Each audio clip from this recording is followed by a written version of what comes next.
Merci beaucoup. Nous allons peut-être tout de suite passer la parole à certains de ces accompagnateurs. Donc, Angélique, je vais te laisser peut-être commencer. Donc, l'idée de ce premier temps, donc, à voir comment vous reconnaîtrez dans ce que Pierre-François vient de présenter ou pas. Mais est-ce que dans un premier temps, tu pourrais assez simplement nous présenter, quand on parle de la cocotte numérique, de quoi il s'agit de façon assez concrète et simple.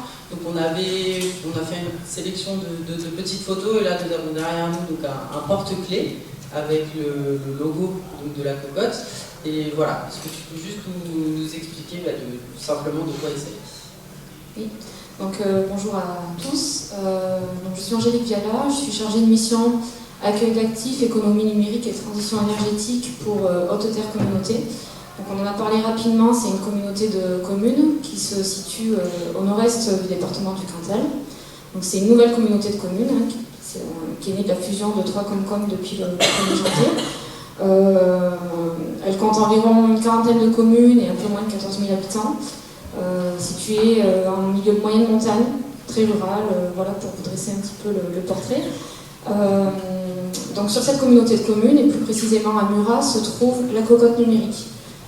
Aujourd'hui, la cocotte numérique, c'est un espace de télétravail et de coworking.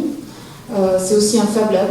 Et c'est aussi tout un programme d'accompagnement à la création d'activités et au développement économique sur le territoire. Voilà, je ne sais pas si j'en dis plus tout de suite, si j'entre un peu plus dans le détail. Non, peut-être sans rentrer dans le détail, Fab Lab, si tu peux juste peut-être expliquer un peu dans le détail, ça a été aussi mentionné. Oui, donc le Fab Lab, en fait, Fab Lab, c'est un laboratoire de fabrication numérique. C'est un espace dans lequel on met à disposition des machines à commande numérique et puis toutes sortes d'outils, des marteaux aussi. Il n'y a pas que des outils numériques. L'objectif, en fait, c'est d'ouvrir cet espace au grand public, aux entreprises, aux scolaires. Enfin, nous, dans notre cas, en tout cas, c'est un Fab Lab grand public pour permettre aux gens de venir créer, fabriquer, s'approprier les machines pour pouvoir fabriquer leurs objets, créer des prototypes pour les entreprises. Pour les scolaires, c'est faire des projets de classe, etc. L'objectif, c'est d'encourager la créativité, d'ouvrir aussi l'utilisation de ces machines à tous les citoyens, parce que c'est des machines qui coûtent très cher et on ne peut pas tous avoir chez soi, pour l'instant en tout cas, une imprimante 3D ou une fraiseuse numérique. Et puis c'est aussi de créer du lien. Il y a plusieurs aspects. Il y a le côté numérique, il y a le côté économique, mais il y a aussi un aspect social. Étant donné qu'il y a plusieurs publics qui vont se croiser dans ce lieu, ils vont être forcément amenés à échanger, à discuter ensemble et pourquoi pas à avoir des projets communs aussi. Donc un Fab Lab, c'est tout ça à la fois. Celui de la cocotte numérique est tout jeune en fait, parce qu'il a ouvert au mois de février cette année. Donc voilà, on n'a pas encore beaucoup de recul sur ce projet-là, mais pour l'instant ça fonctionne assez bien.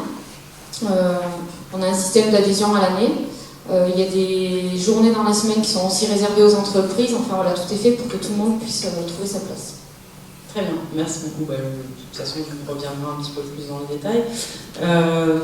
Baptiste, peux-tu, s'il te plaît, à partir de cette petite photo que tu nous avais envoyée, nous expliquer un petit peu Malter-Eco, de quoi il s'agit? Donc Malter-Eco, c'est une malterie artisanale, locale, biologique, coopérative et solidaire, qui a été démarrée l'idée était de 2011 et le démarrage en 2013, donc avec Marie et Guillaume sur la photo, on est les 3 fondateurs. La malterie, c'est un intermédiaire entre les agriculteurs, les coopératives agricoles et les brasseurs. Donc le métier, c'est de transformer une céréale, principalement de l'orge, en malt, donc en faisant tremper, germer et sécher la céréale. Donc ça dure entre 7 à 10 jours la production.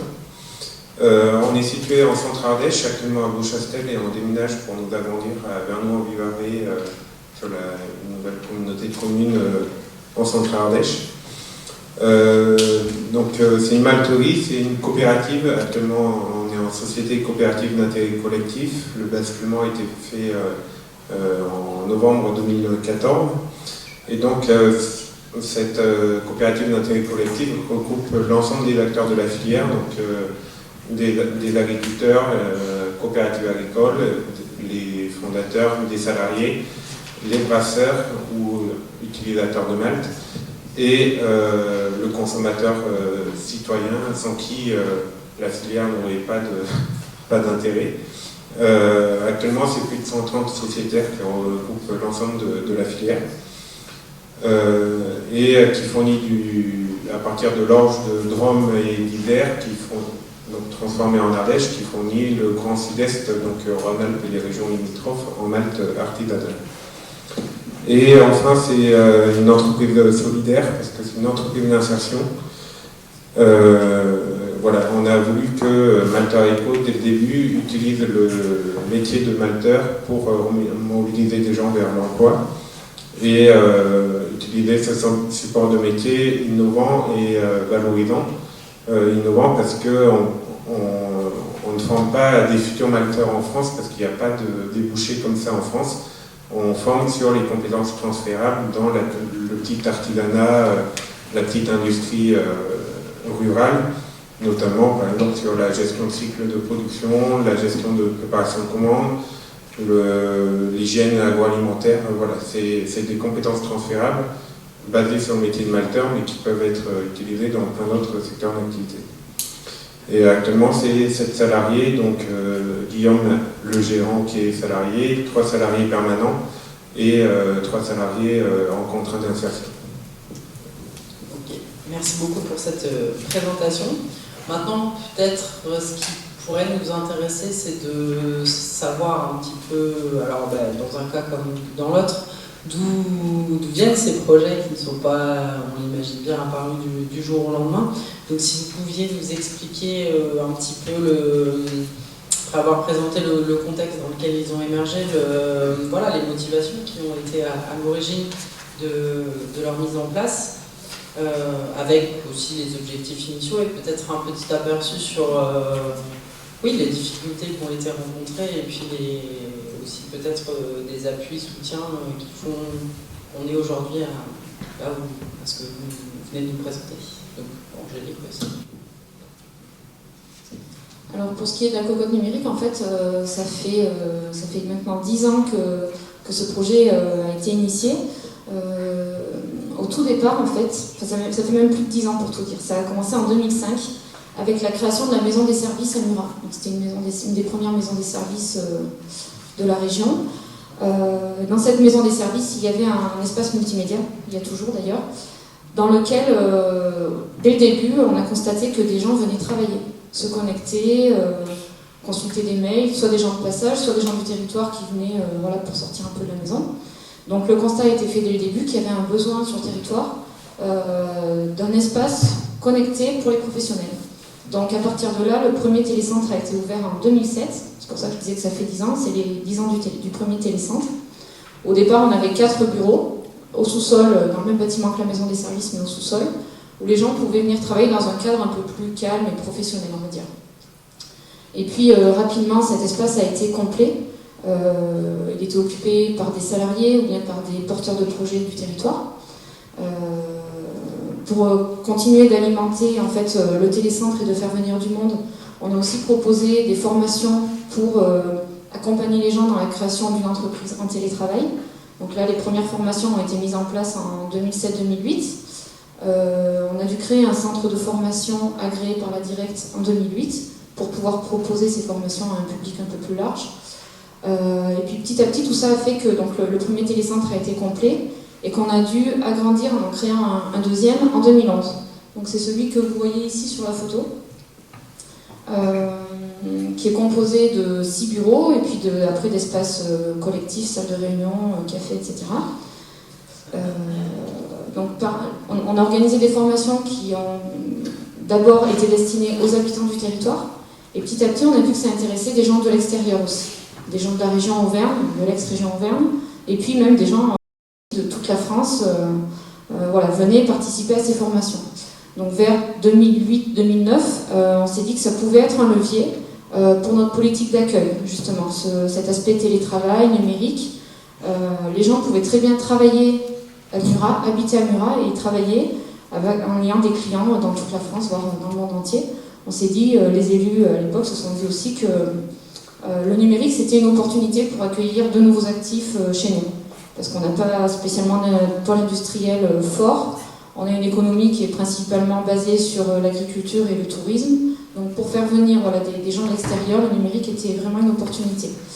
Donc à travers cet espace et tous les dispositifs qui ont été mis en place, petit à petit, on a commencé à accueillir régulièrement de nouveaux arrivants, des gens qui avaient déjà créé leur activité ou des gens qui étaient en reconversion et qui avaient besoin d'un espace et puis surtout d'un référent pour les accompagner dans la création d'entreprises.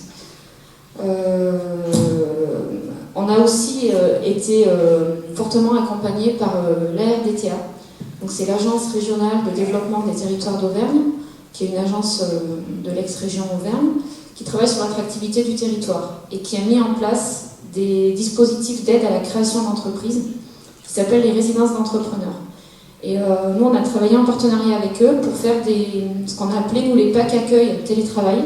C'est-à-dire que quand les gens venaient s'installer chez nous, on leur a proposé un lieu, on leur a proposé un accompagnement avec un chargé de mission de la Comcom qui était dédié à cet accompagnement. Et on leur a proposé aussi des aides, justement via l'enveloppe de la région, des aides à l'installation, des aides à la création d'activités. Donc tout ça a fait qu'on a eu quand même un pack assez attractif qui nous a permis de nous démarquer d'autres territoires. Quand on était... les gens, avant de s'installer, en général, ils vont consulter un peu partout, ils vont voir... déjà, il faut qu'il y ait un coup de cœur, il faut qu'il y ait un feeling avec le territoire, mais après, il y a aussi le petit plus qui va faire qu'ils vont s'installer ici plutôt qu'ailleurs. Donc voilà, tout ça nous a permis d'accueillir, sur la période 2008-2013, au moins 5 porteurs de projets par an en télétravail. Parallèlement à ça, on a mis aussi en place un forum annuel du télétravail, du coworking et des startups au mois d'octobre, qui nous a permis aussi de nous faire connaître, de montrer tous les dispositifs qu'on propose à ces porteurs de projets. Et on a aussi mis en place depuis 2014 des concours à la création d'activités.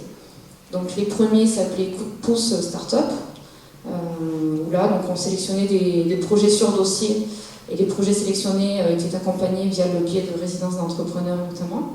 Et depuis l'année dernière, on a changé de format, on organise un concours qui s'appelle Startup Chef, qui est donc organisé à la suite du Forum du télétravail sur 2 jours, justement pour des entrepreneurs du territoire ou de l'extérieur qui souhaitent travailler en équipe, mais je vais peut-être rentrer dans le détail tout à l'heure sur Startup Chef. Oui, je pense qu'on pourra en reparler. Peut-être ce qui serait intéressant, c'est que tu nous permettes de faire le lien avec le Fab Lab aujourd'hui, dont tu vas parler. Et peut-être aussi nous dire, finalement, on identifie ce besoin, on voit qu'on peut faire des choses, mais concrètement, l'infrastructure pour mettre en place de tels espaces, numérique, j'entends, elle était présente.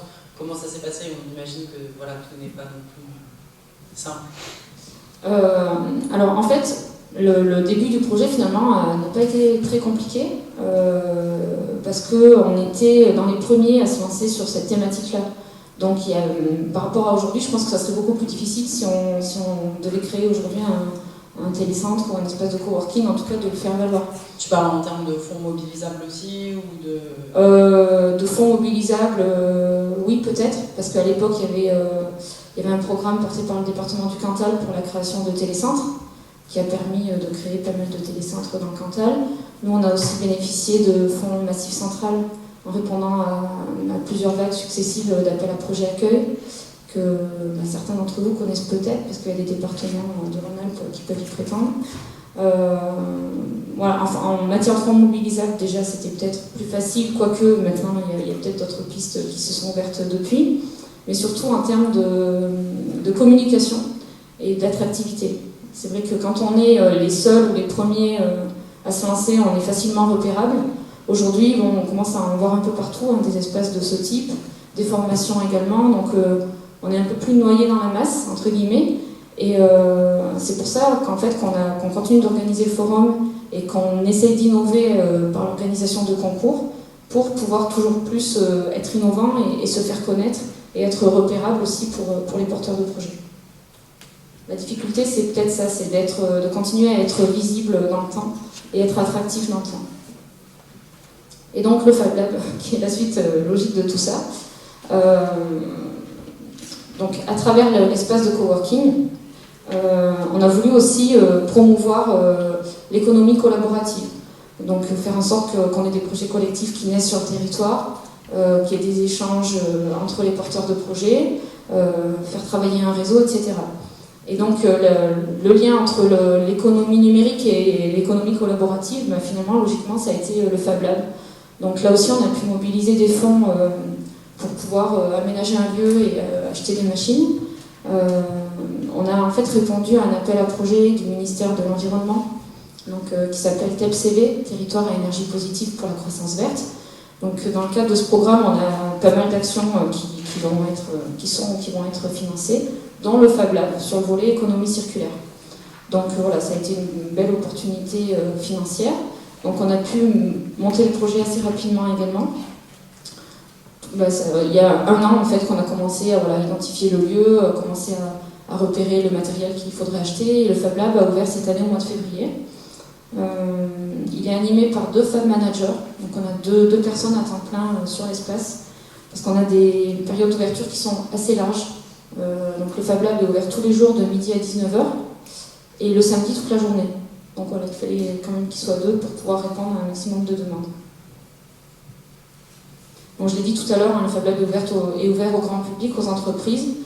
L'objectif premier, c'est que les gens viennent eux-mêmes utiliser les machines. Donc il y a des formations, des initiations pour l'utilisation des machines. Mais certaines entreprises peuvent aussi passer des commandes au Fab Lab. Par exemple, pour faire un prototype, comme je le disais tout à l'heure, ou commander une enseigne, des choses comme ça. Sur des petites séries ou des pièces uniques, les Fab Managers peuvent aussi réaliser des prestations pour les entreprises. D'accord, merci beaucoup. Baptiste, ce projet donc, de Balterit, où a germé l'idée, pourquoi, comment, et finalement, je crois que vous n'étiez pas d'Ardèche à la base, donc comment vous êtes arrivé et la mise en œuvre, c'est... Ouais, comment vous avez procédé? Comme beaucoup de monde, un week-end en touriste en Ardèche, printemps 2011. Marie et Guillaume, ils ont fait un week-end en touriste. Ils sont allés voir une brasserie, ils ont commencé à discuter avec le brasseur de son métier, de comment il brassait. Après, c'est allé sur... il fait une bière locale, mais d'où viennent ses matières premières. Voilà, son eau, elle vient du coin. Son houblon, par contre, et son malt était importé d'Allemagne via un courtier belge. Donc le constat, c'est, oui, tu fais une bière locale, comme toutes les brasseries à l'époque artisanales, tu fais une bière locale, mais avec une matière première importée. Voilà. Donc après, en questionnant un peu ce brasseur-là, dans la journée, on lui a dit, mais pourquoi, c'est quoi le métier de malteur, comment il faut faire pour le faire, et pourquoi vous ne le faites pas en tant que brasseur, parce qu'il y a de l'orge en Drôme et en hiver, et il y a plein de brasseurs, et voilà, vous pouvez le faire. Il a dit, moi j'ai pas le temps, j'attends qu'il y ait des gens pour le faire, si vous voulez, vous avez qu'à le faire. Et le lendemain, ils sont allés voir un autre brasseur qui a quasiment les mêmes propos, et c'est parti d'une boutade comme ça. Et donc on était à ce moment-là, printemps de 2011 jusqu'à l'été 2012, il nous restait encore un an de contrat à Paris. Avec Marie, on faisait partie de l'équipe nationale du mouvement rural de jeunesse chrétienne, donc un mouvement d'éducation populaire de jeunes ruraux. Et Guillaume était responsable de chantier d'insertion, donc il nous restait un an de contrat sur Paris. Et donc on s'est donné un an pour creuser cette idée. Voilà, on n'avait pas de... On a nos parents agriculteurs, mais on ne connaissait rien à ce monde-là du malt ou de la bière, sauf en tant que consommateur un peu de bière comme tout un chacun. Et donc on a profité de cette année-là pour faire une enquête auprès des brasseurs de Rhône-Alpes. À cette époque-là, c'était la région, il savait encore, où il y a le plus de brasseries artisanales de France. Il y en avait 70 à l'époque, il y en a 35 qui nous ont répondu à une enquête qui faisait plus de 4 pages. Et actuellement, il y en a plus de 130 avec un développement de plus de 30% de brasseries artisanales, donc ce n'est qu'un début. Et donc on a fait un retour d'enquête juin 2012 en Ardèche auprès des brasseurs, en leur disant, le rendu de l'enquête, c'est de voir qu'il y a ce constat de manque de malterie. Il y a un besoin de malt local. Nous, on a 2 ans de chômage devant nous, on peut mettre des moyens perso et démarrer. Par contre, la technique, on n'y connaît rien, on va devoir s'appuyer sur les agriculteurs, sur les brasseurs, sur les organismes agricoles, sur le monde de la malterie, pour développer Malta Eco. Donc, dès le début, on a eu l'envie de faire une coopérative pour associer tout le monde autour de ce projet-là, parce que personne actuellement n'avait la capacité financière ou la capacité technique de tout faire tout seul. Donc l'objectif dès le début a été de faire une malterie. Très rapidement, on s'est rendu compte qu'il fallait y travailler 7 jours sur 7, qu'il fallait beaucoup de main-d'œuvre ou beaucoup de capitaux. Nous, on n'avait pas de capitaux, et on préférait avoir des collègues, donc on a préféré la main-d'œuvre.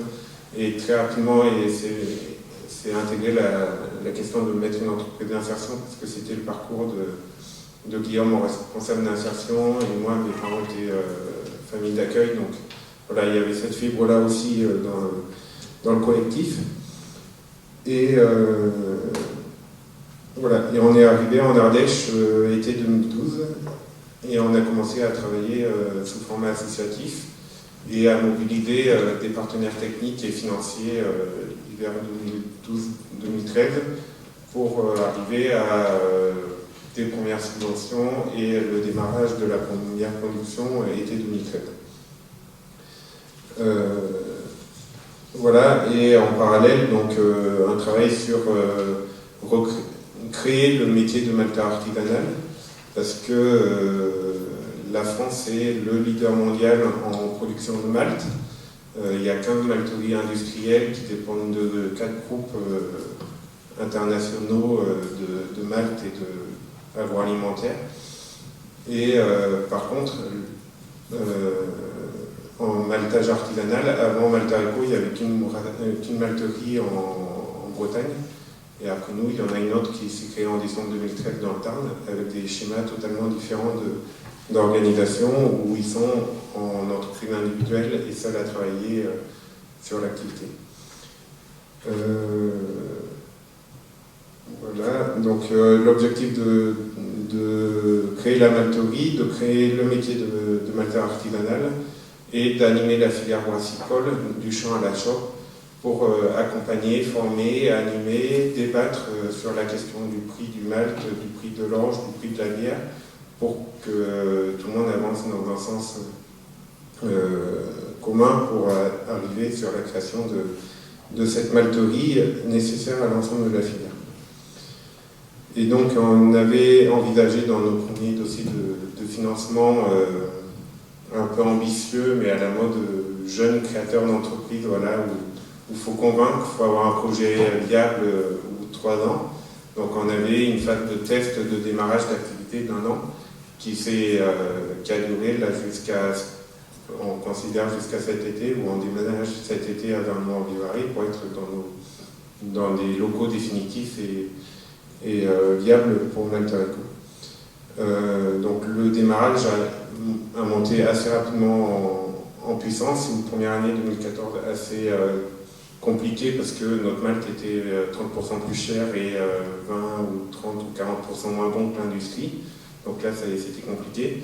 Et un gros travail fait avec l'Institut français de la brasserie et de la malterie sur la qualité de notre production, qui a fait qu'à partir de l'été 2015, on a un mois et demi de commande d'avance de malt. Donc on est en rupture de stock depuis le début. Depuis l'été 2015, ce qui est assez compliqué à gérer. Et voilà sur le panorama. En 2 éléments principaux de difficulté liés à la malterie, c'est que c'est une activité 7 jours sur 7. Le grain, quand il germe, on ne peut pas l'arrêter le vendredi soir et revenir le lundi matin. Voilà, c'est comme un élevage agricole de vaches laitières, voilà, comme toute production agricole. Et donc on a vu ça en janvier 2012, en allant voir le matin de Bretagne. Et à partir de ce moment-là, on s'est dit, bah non, on ne veut pas travailler comme lui, 8 mois de l'année, non-stop. Voilà, on était partis sur un mi-temps chacun, Marie-Guillaume et moi, et voilà, pour faire du mal, pour s'amuser, voilà, et à côté avoir un mi-temps rémunérateur dans une entreprise, une asso ou tout ça. Et à ce moment-là, début 2012, on s'est dit non, il faut faire un truc un peu plus gros et avoir un peu plus de salariés pour gérer tout ça. Et l'autre gros inconvénient de la malterie, c'est la faible rentabilité et marge sur le produit. Pour, en ordre d'idée, le coût matière première, donc l'orge ou le blé, pour arriver à la malterie, c'est 45% du produit fini. Voilà. Donc à partir de là, derrière, il y a l'énergie, il y a les coûts de structure, il y a les salariés, il y a tout le reste. Et en agroalimentaire, c'est généralement 20-25% maxi. Nous, on est à 45%, donc c'est compliqué de faire une malt de manière rentable sur des petits volumes. Voilà, donc tous ces éléments-là, on les a travaillés au fur et à mesure, donc avec des partenaires techniques et financiers. On a eu un gros dossier, donc moteur, sur tout le volet filière et coopération et dynamique partenariale, qui était un dossier déposé auprès de l'agence bio, donc le Fonds Avenir Bio, pour développer de nouvelles filières bio en France. Donc on a fait un gros dossier associant Malta Eco, les agri, COP agricole, les agri bio de la région de la Drôme et la région Rhône-Alpes, les chambres d'agriculture, Malta Eco, les brasseurs, voilà. Donc ça a été un dossier assez important de financement sur l'investissement et le fonctionnement, déposé à l'agence bio et en cofinancement à la région Rhône-Alpes. Et ce dossier-là a permis d'enclencher du partenariat technique aussi, donc voilà, avec les chambres d'agriculture ou avec d'autres prestataires pour démarrer Malta Eco. C'est bon? Voilà, un panorama. Oui, c'est. Et après, si en notre accompagnement important quasiment dès le démarrage, donc, à partir de septembre 2012, quand on est arrivé en Ardèche, on a répondu à un appel à projet de l'Union régionale des SCOP Rhône-Alpes, qui démarrait un nouveau dispositif qui s'appelle Alter Incub, un incubateur de projets d'économie sociale et solidaire. Voilà. Et donc on a répondu à ça, et ça nous a permis aussi d'avoir un accompagnement de l'Union régionale des SCOP sur voilà, de la prestation et de la réflexion de notre projet au niveau financier, communication, organisationnelle, voilà, en payant quelques prestations diverses et variées, mais ça a permis d'avoir un cadre extérieur pour nous accompagner aussi. Ok, merci beaucoup pour ces présentations. Peut-être là, dans un dernier temps, brosser peut-être un portrait un petit peu plus complet. Alors Angélique, tu as commencé déjà à nous dire, on a accueilli 5 porteurs de projets par an depuis, en termes de résultats, qu'ils soient quantitatifs ou qualitatifs, au regard des objectifs que vous étiez fixés en démarrant. Est-ce que vous pouvez nous en dire un petit peu plus? Oui, alors par rapport aux objectifs, pour l'instant on arrive aux indicateurs qu'on s'était fixés. Sachant que c'est difficile de se fixer quand même une jauge, parce que tout ça quand même c'est le pilier de la politique d'accueil de la communauté de communes. Donc le premier objectif c'est d'accueillir le plus de porteurs de projets possible, soit en télétravail, ce qu'on appelle en télétravail, c'est-à-dire qu'ils peuvent travailler depuis chez eux ou depuis l'espace de coworking, ou des porteurs de projets d'autres domaines qui viennent aussi pour bénéficier de la dynamique réseau et de l'accompagnement. C'est difficile à chiffrer cet objectif-là, mais en gros, pour l'instant, on arrive à maintenir ce petit rythme d'environ 5 porteurs de projets par an, sachant que c'est de plus en plus difficile de le maintenir, même pour les raisons que j'ai évoquées tout à l'heure. Mais grâce au concours, on est sur cette moyenne-là. On a à peu près... Alors là, donc là, vous avez un petit trombinoscope qu'on avait fait l'année dernière sur les coworkers qui viennent travailler à la cocotte numérique.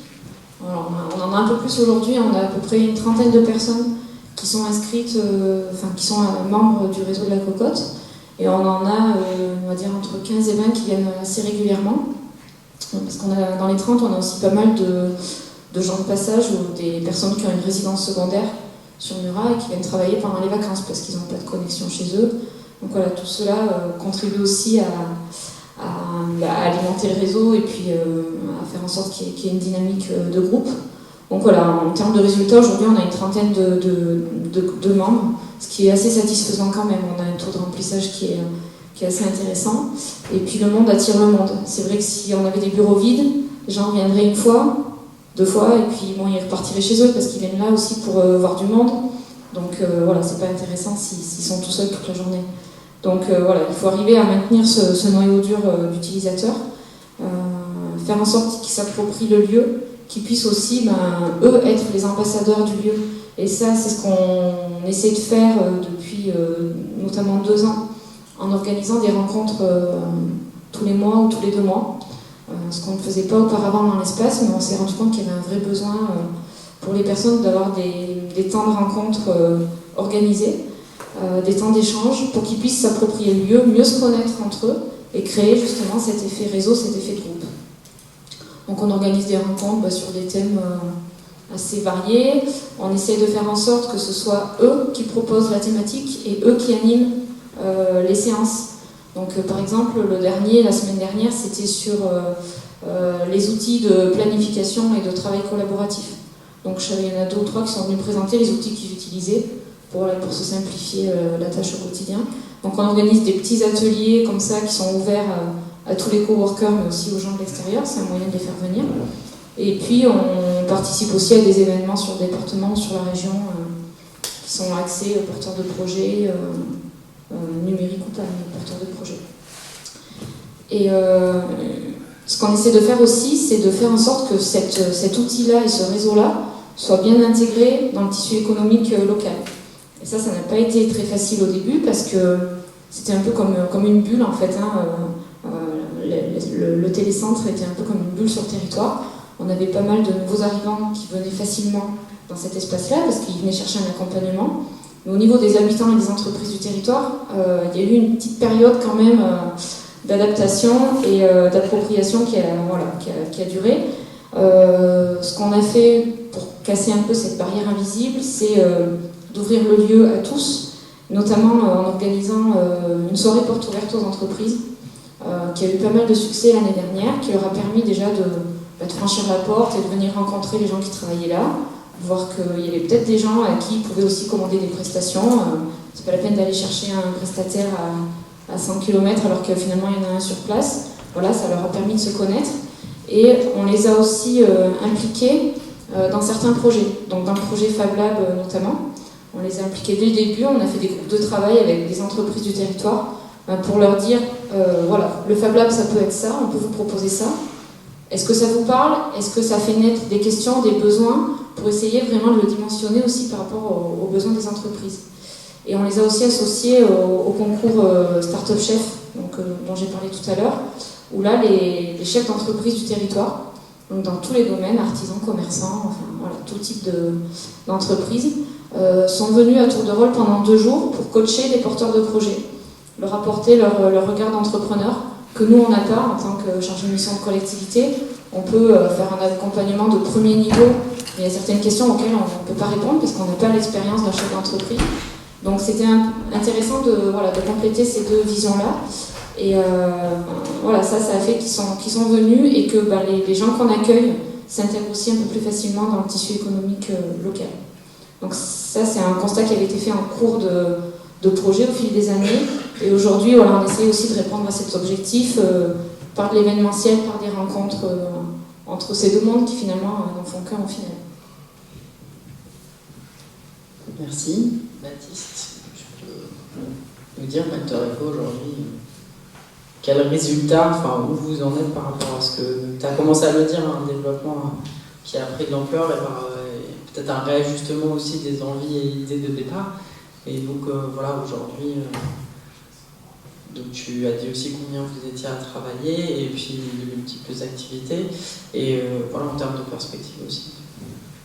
On a fait un décompte parce que le jeudi de l'Ascension, on a fait un événement sur notre nouveau site de la Malterie à Vernoux, voilà, qui était vide, mais on l'a occupé pour faire un marché de la bière avec plus de 23 brasseurs présents, un concert, une conférence en commerce équitable, voilà, un événement pour marquer notre arrivée sur le territoire. Et on a compté, on était à peu près à 3 millions de litres de bière fabriquées, donc quasiment vues, qui ont été produites à partir de malt artisanal et local. Voilà. Donc c'est un impact non négligeable et où le consommateur derrière a financé toute cette démarche-là en amont. C'est un gros travail sur la qualité du malt. Sur l'enquête initiale, on avait posé une question ouverte pour vous, c'est quoi un malt de qualité? On a eu 35 réponses totalement différentes. C'était parti de la plus simple, c'était un malt bio et local, donc assez difficile à identifier ce que c'est qu'une qualité bio et locale, et jusqu'à la fiche analytique avec 20 paramètres très techniques, donc des réponses très différentes. Et on a fait un gros travail où ce qui ressort le plus, c'est la proximité du produit, et ça, on est les seuls à le proposer. Les malteries industrielles, elles ne proposent pas cette proximité, cette relation avec le client. Donc en termes de qualité, de savoir-faire, on est au-delà de nos expériences en termes d'objectifs. En bilan, il y a le déménagement qui se passe et un soutien encore des partenaires, notamment bancaires, malgré toutes les difficultés financières de démarrage de l'entreprise. Et des partenaires de brasseurs qui attendent qu'une chose, c'est qu'on se développe pour être encore plus clients chez nous. Parce que actuellement, c'est un petit tiers des brasseries du Grand Sud-Est qui sont clientes chez nous, pour en moyenne 10% de leur volume de malt. Donc ça reste une marge de progression énorme pour le monde de la malterie artisanale, sachant que Malta Eco a pour objectif de fournir au maximum 1000 tonnes de malt par an. Donc à l'heure actuelle, c'est moins de la moitié de la consommation en Rhône-Alpes de malt par an. En termes de bilan, il y a aussi l'arrivée sur un nouveau territoire de Vernon-en-Vivarais, un territoire qui a compris très rapidement quand on a commencé à travailler sur le déménagement l'intérêt d'avoir une structure telle que le Malta Eco sur leur communauté de communes. Donc on intègre une ancienne coopérative fruitière qui a été réhabilitée avec une partie en ressourcerie portée par l'entreprise Tremplin. Et à côté de nous, il y a la création d'un bâtiment à énergie positive qui accueillera un centre de formation qui est en coopérative aussi et un plateau d'entrepreneurs indépendants. Donc ça va faire un site aussi avec plein de nouvelles dynamiques à créer, à envisager. Je ne m'inquiète pas pour toutes les soirées autour de la bière ou d'autres sujets, mais avec plein d'idées de mutualisation de services, de compétences avec la ressourcerie sur des postes de chargé d'insertion, sur la formation à la malterie. Un élément qu'on avait peut-être sous-évalué, c'est par exemple cette photo-là, c'est le nombre de visites, d'accueil, de formation, donc de tout un chacun. Là, c'est des gens du coin peut-être d'une MJC, il y a une MJC de la commune d'à côté qui est venue. Il y a plein de groupes qui veulent venir voir ce qu'on fait. Et ce côté-là, visite, on ne l'avait pas assez, je pense qu'on l'avait sous-estimé dès le début, mais c'est un truc qui fait partie de nos sensibilités avec Marie-Guillaume, de parler de notre projet, de notre parcours avant et pendant Malta Eco, et de former des nouveaux porteurs de projets à la malterie. d'accueillir et de discuter de ce projet-là, de pourquoi, comment, et de chercher des solutions, parce que il n'était pas possible, il n'était pas envisageable qu'il n'y ait pas la possibilité de faire une malterie en Ardèche pour fournir les brasseurs. Donc on s'est posé toutes les questions pour essayer de le construire. Et après, deux autres éléments, c'est au niveau entreprise d'insertion, où on a une bonne reconnaissance sur ce volet-là, ce qui n'était pas gagné. On nous disait que ça allait être compliqué de faire un métier d'insertion dans ce cadre-là. Et ça pouvait aussi être compliqué au niveau qualité de production. Et en fait, ça a été l'inverse avec les personnes en insertion. On a été d'autant plus présents en suivi de production et ça a été un élément favorisant sur ça.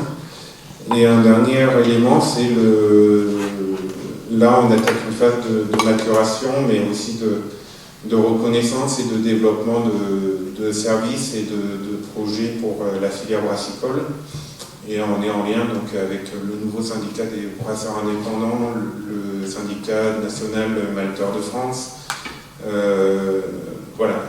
Dans ce milieu-là de la bière artisanale, on est reconnu comme un acteur innovant, pas seulement fournisseur de malt, mais aussi qui a des moyens, qui a une pédagogie qui peut accompagner le démarrage de nouveaux projets, que ce soit sur du houblon, que ce soit sur des services de filière. On a un cadre maintenant collectif qui fait que en assemblée générale ou en journée locale, donc dans les territoires de Rhône-Alpes, où on va à la rencontre des brasseurs, des agriculteurs et des consommateurs de ce territoire-là, quand il émerge une idée, on se dit pourquoi pas. Et, on est une boîte à émergence, un cadre qui permet maintenant de faire ce dont les agriculteurs, les malteurs, les brasseurs ont besoin.